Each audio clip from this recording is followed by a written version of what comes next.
Assalamualaikum warahmatullahi wabarakatuh. Perkenalkan, saya Rani Nur Alda dengan NIM J1A1200065 dari kelas A, Program Studi Kesehatan Masyarakat. Saya membuat video ini untuk memenuhi tugas yang diberikan oleh dosen dasar promosi kesehatan saya, yaitu yang terhormat Ibu Hartati Bahar, SKM MKes. Pada kesempatan kali ini, saya ingin menjelaskan tentang konsep dasar kesehatan. Yang pertama yang saya jelaskan yaitu definisi pendidikan kesehatan. Menurut Niswander, pendidikan kesehatan adalah proses perubahan perilaku yang dinamis, bukan hanya proses pemindahan materi dari individu ke orang lain, dan bukan seperangkat prosedur yang akan dilaksanakan ataupun hasil yang akan dicapai. Pada dasarnya, pendidikan kesehatan merupakan upaya-upaya terencana untuk mengubah perilaku individu, kelompok, keluarga, dan masyarakat. Hal tersebut juga menunjukkan bahwa pendidikan kesehatan membutuhkan pemahaman yang mendalam karena melibatkan berbagai istilah atau konsep seperti perubahan perilaku dan proses pendidikan. Nah, yang berikutnya yaitu pentingnya pendidikan kesehatan. Masalah kesehatan di negara-negara berkembang pada prinsipnya menyangkut dua aspek. Yang pertama yaitu aspek fisik dan yang kedua yaitu aspek non-fisik. Aspek fisik ini menyangkut aspek non-perilaku, sedangkan aspek non-fisik ini menyangkut perilaku kesehatan. Berdasarkan dua masalah kesehatan tersebut, pendekatan dalam memecahkan masalah kesehatan dibagi menjadi dua, yaitu pendekatan fisik dan pendekatan non-fisik.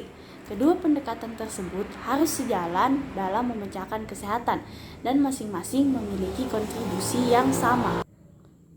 Pemberian fasilitas fisik tanpa diikuti oleh peningkatan pengetahuan dan kesadaran masyarakat akan memberikan hasil yang jauh dari harapan. Demikian juga sebaliknya, kita tidak dapat memberi penjelasan pada masyarakat sampai suara serak, sekalipun tanpa ditunjang ke fasilitas fisik. Dengan kata lain, semua program pelayanan yang sifatnya pelayanan dan penyediaan sarana fisik harus ditunjang oleh pendidikan kesehatan. Selanjutnya adalah tujuan pendidikan kesehatan. Tujuan pendidikan kesehatan dapat dikategorikan dalam beberapa bagian, yakni sebagai berikut. Yang pertama, tujuan yang kaitannya dengan batasan sehat. Nah, menurut batasan dari WHO, tujuan pendidikan kesehatan adalah untuk merubah perilaku orang atau masyarakat dari perilaku yang tidak sehat menjadi perilaku yang sehat. Mengingat istilah prinsip sehat, maka perlu kita mengetahui batasan sehat, seperti dikemukakan pada Undang-Undang Kesehatan, yakni bahwa kesehatan adalah kesejahteraan dari badan, jiwa, dan sosial yang memungkinkan setiap orang hidup produktif secara sosial dan ekonomis. Dan yang kedua yaitu merubah perilaku yang kaitannya dengan budaya. Sikap dan perilaku adalah bagian dari budaya. Kebiasaan, adat istiadat, tata nilai, atau norma adalah kebudayaan. Meskipun secara garis besar tujuan dari pendidikan kesehatan adalah merubah perilaku yang belum sehat menjadi perilaku yang sehat. Namun, perilaku tersebut ternyata mencakup hal yang luas, sehingga perlu perilaku tersebut dikategorikan secara mendasar. Tujuan yang ketiga yaitu sasaran. Sasaran pendidikan kesehatan di Indonesia adalah masyarakat umum dengan berorientasi pada masyarakat pedesaan juga masyarakat dalam kelompok tertentu seperti wanita, pemuda, dan remaja. Selanjutnya yang termasuk dalam kelompok khusus adalah kelompok lembaga pendidikan mulai dari TK sampai perguruan tinggi, sekolah agama maupun swasta maupun negeri. Selain itu, sasaran pendidikan kesehatan termasuk individu dengan teknik pendidikan kesehatan individual. Tujuan yang keempat atau tujuan yang terakhir yaitu tahapan-tahapan kegiatan. Karena merubah perilaku seseorang itu tidak mudah, maka kegiatan pendidikan kesehatan harus melalui tahapan-tahapan. Secara ilmiah terbagi menjadi tahapan yang pertama, yaitu tahap sensitisasi. Untuk tahap ini dilakukan pemberian informasi untuk menumbuhkan kesadaran pada masyarakat terhadap adanya hal-hal penting yang berkaitan dengan kesehatan. Misalnya, kesadaran terhadap adanya pelayanan kesehatan, fasilitas kesehatan, dan kegiatan imunisasi. Kegiatan pada tahap ini tidak dimaksudkan untuk meningkatkan pengetahuan dan tidak mengarah pada perubahan sikap, serta tidak atau belum bermaksud mengubah perilaku tertentu. Kegiatan tersebut hanya sebatas pemberian informasi tertentu. Bentuk kegiatannya berupa radio spot, poster, dan selebaran. Selanjutnya yaitu tahap publisitas atau tahap yang kedua. Tahap ini merupakan kelanjutan tahap sensitisasi yang bertujuan untuk menjelaskan lebih lanjut jenis pelayanan kesehatan di fasilitas pelayanan kesehatan. Misalnya di puskesmas, di posyandu, di polindes, atau di pustu. Tahap selanjutnya atau tahap ketiga adalah tahap edukasi yang bertujuan untuk meningkatkan pengetahuan, mengubah sikap, dan mengarahkan perilaku yang diinginkan oleh kegiatan tersebut. Cara yang digunakan adalah dengan cara belajar mengajar. Tahap yang terakhir atau tahap keempat yaitu tahap motivasi. Di tahap ini merupakan kelanjutan dari tahap edukasi. Diharapkan di tahap ini setelah mengikuti pendidikan kesehatan, individu atau masyarakat mampu merubah perilaku sehari-harinya sesuai dengan perilaku yang dianjurkan. Kegiatan-kegiatan tersebut dilakukan secara berurutan dan bertahap. Oleh karena itu, pendidik kesehatan harus menguasai ilmu komunikasi untuk tahap sensitisasi dan publisitas, serta menguasai ilmu belajar mengajar untuk melaksanakan pendidikan kesehatan pada tahap edukasi dan motivasi. Selanjutnya yaitu peran pendidikan kesehatan dalam kesehatan masyarakat. Peran pendidikan kesehatan dapat dikategorikan sebagai berikut. Yang pertama, peran pendidikan kesehatan dalam faktor lingkungan. Yang kedua, peran pendidikan kesehatan dalam perilaku. Yang ketiga, peran pendidikan kesehatan dalam pelayanan kesehatan. Dan yang terakhir atau yang keempat yaitu peran pendidikan kesehatan dalam faktor hereditas. Selanjutnya yaitu ruang lingkup pendidikan kesehatan.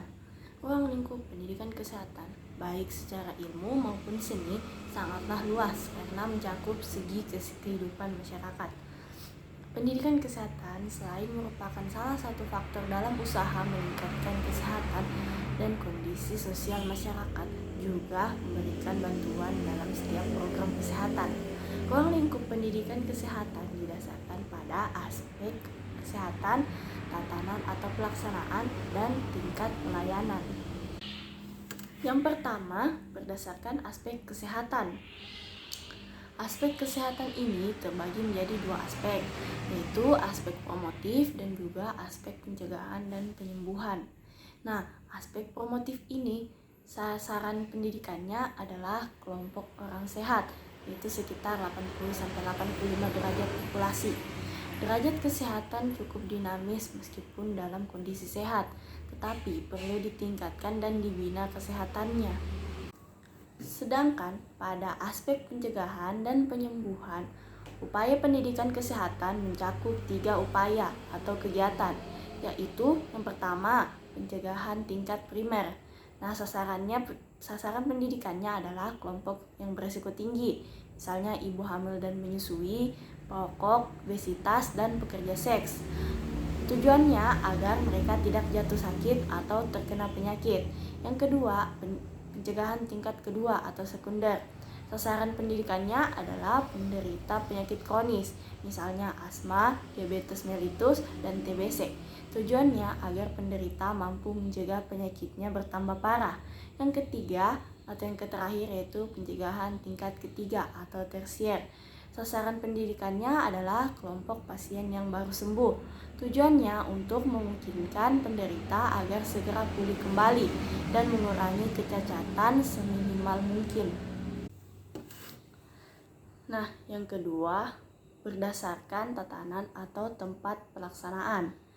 Di sini ada beberapa poin, yaitu yang pertama. Poin pertama yaitu tatanan keluarga. Sasaran utamanya adalah orang tua.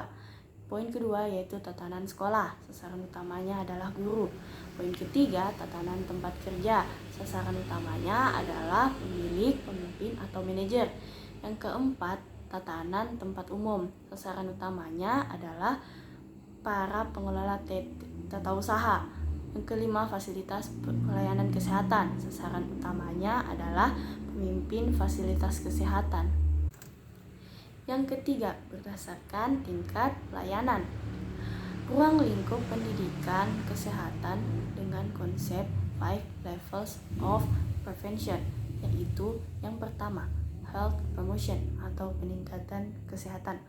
Yang kedua, specific protection atau perlindungan khusus. Yang ketiga, early diagnosis and prompt treatment atau diagnosis dini dan pengobatan segera. Yang keempat, disability limitation atau pembatasan kemungkinan cacat. Dan yang terakhir atau yang kelima adalah rehabilitation atau rehabilitasi. Selanjutnya yaitu perencanaan program pendidikan kesehatan.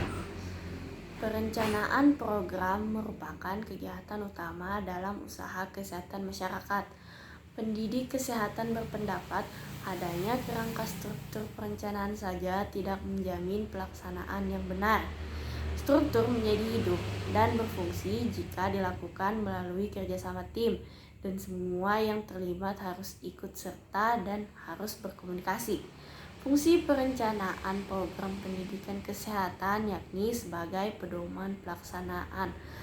Fungsi pelaksanaan kegiatan atau program baru berperan bila fungsi perencanaan telah selesai dilaksanakan. Menjamin keteraturan kegiatan yang dilaksanakan secara sistematis untuk mencapai tujuan yang telah ditetapkan, mengembangkan kemampuan individu dan profesi pendidikan kesehatan. Selanjutnya yaitu langkah-langkah perencanaan pendidikan kesehatan. Yang pertama, menentukan prioritas pengajaran. Yang kedua, identitas pelajaran. Maksudnya di sini yaitu mengidentifikasi waktu, tempat, dan sasaran. Yang ketiga, menemukan tujuan. Nah, di sini terdapat dua tujuan, yaitu tujuan instruksional umum dan tujuan instruksional khusus. Yang keempat, menentukan isi atau materi. Yang kelima, menentukan metode. Yang keenam, alat dan sumber pelajaran. Maksudnya di sini alat yang dapat membantu memperlancar jalannya pelajaran, dan sumber pelajaran adalah sumber materi yang akan diberikan dapat diperoleh. Dan yang terakhir atau yang ketujuh yaitu menentukan evaluasi. Yang terakhir yaitu hubungan pendidikan kesehatan dan promosi kesehatan. Dalam konsep promosi kesehatan, pendidikan kesehatan merupakan faktor yang sangat penting. Pendidikan kesehatan mengacu pada setiap gabungan pengalaman belajar yang dipolakan untuk memudahkan penyesuaian perilaku secara sukarela yang memperbaiki kesehatan individu. Pendidikan kesehatan berusaha membantu individu mengontrol kesehatannya sendiri dengan memengaruhi, memungkinkan, dan menguatkan keputusan atau tindakan sesuai dengan nilai dan tujuan mereka sendiri. Nilai pendidikan turun naik bersama nilai pengetahuan yang telah diperoleh, dan daya upaya pendidikan mungkin masih penting pada orang-orang yang tingkat pengetahuannya masih rendah. Baiklah, sekian dari penjelasan saya mengenai materi konsep dasar pendidikan kesehatan. Semoga bermanfaat untuk kita semua. Saya mohon maaf bila ada kurangnya. Terima kasih. Wassalamualaikum warahmatullahi wabarakatuh.